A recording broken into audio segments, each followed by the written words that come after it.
Hello everyone, welcome back to another new mini blog. রবিবারের সকালে জলখাবারে ছিল পেঁয়াজি আর গরম গরম বেগুনি। এরপর একটা কলা ছিল, মা বলল কলাটা খেয়ে নিতে।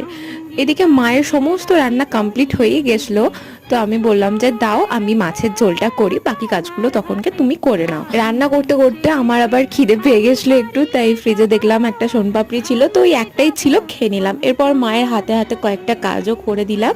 এরই মধ্যে আমার মাছের ঝোলটাও করা হয়ে গেল, আর মাছের ঝোলটা না খেতে সত্যি খুব টেস্টি হয়েছিল। তারপর আমি আবার একটু তরমুজের জুস বানিয়েছিলাম।